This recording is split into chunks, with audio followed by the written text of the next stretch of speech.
ओम नमो भगवते वासुदेवाय नमः। अथ इंद्रा एकादशी महात्म्य।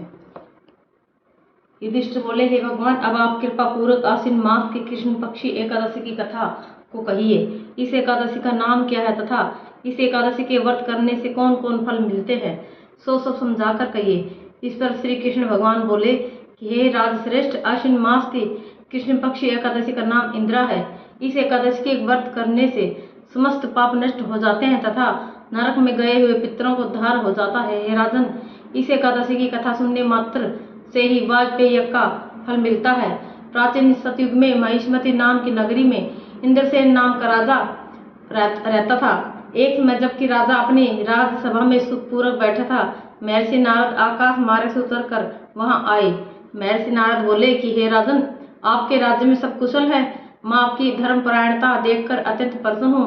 तब राजा बोला कि हे महर्षि, आपकी कृपा से मेरे राज्य में सब कुशल पूर्वक हैं। इस पर नारद जी बोले कि हे राजन, मुझे एक महान आश्चर्य हो रहा है कि एक समय जब मैं ब्रह्मलोक से यमलोक को गया था तो उस जगह यमराज की सभा के मध्य में मैं तुम्हारे पिताजी को बैठा देखा था। तुम्हारा पिता महान ज्ञानी, दानी तथा धर्मात्मा था। वह एकादशी के व्रत बिगड़ जाने से यमलोक को गया है। तुम्हारे पिता ने मुझसे तुम्हारे लिए एक समाचार भेजा है कि यदि मेरा पुत्र इंद्रसेन आश्विन मास के कृष्ण पक्षी इंदिरा एकादशी का व्रत करे और उस व्रत का फल मुझे दे दे तो मेरी मुक्ति हो जाए। इस लोक से छूटकर मैं स्वर्गलोक में वास करूं।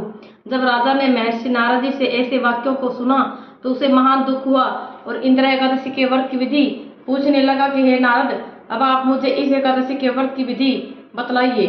इस पर नारद जी बोले, हे राजन, आश्विन मास की कृष्ण पक्षी दशमी के दिन प्रातःकाल श्रद्धा सहित स्नान करना चाहिए।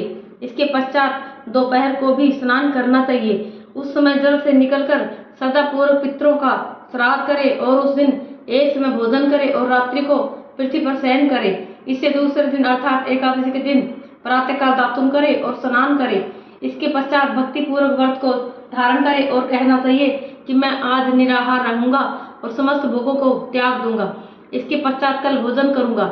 हे भगवान, आप मेरी रक्षा करने वाले हैं, आप मेरे व्रत को निभाइए। इस प्रकार आचरण करके दोपहर को शालिग्राम की मूर्ति का भोग लगावे। भोजन में से कुछ हिस्से को गौ को दे और विष्णु भगवान की धूप दीप नैवेद्य आदि से पूजा करे और रात्रि को जागरण करे। इसके उपरांत द्वादशी के दिन मौन होकर बंधु बांधव सहित भोजन करे।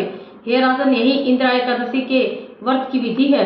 हे राजन, यदि तुम आलस्य रहित होकर इस एकादशी के व्रत को करोगे तो तुम्हारे पिताजी अवश्य ही स्वर्ग को जाएंगे। महर्षि नारद राजा को जब उपदेश देकर अंतर्ध्यान हो गए तो राजा ने इंदिरा एकादशी के आने पर उसका विधि पूर्वक व्रत किया। बंधु बांधव सहित इस व्रत के करने से आकाश से पुष्पों की वर्षा हुई और राजा का पिता यमलोक से गरुड़ पर चढ़कर स्वर्ग को गया। राजा इंद्रसेन भी एकादशी के व्रत के प्रभाव से इस लोक में सुख भोगकर अंत में स्वर्गलोक को गए। श्री कृष्ण भगवान कहने लगे कि हे धर्मराज युधिष्ठिर, यह मैंने तुम्हारे सामने इंदिरा एकादशी का महात्म्य वर्णन किया। इस कथा के पढ़ने व सुनने मात्र से ही समस्त पाप नष्ट हो जाते हैं और अंत में सर्वलोक में जाकर वास करता है। ओम नमो भगवते वासुदेवाय।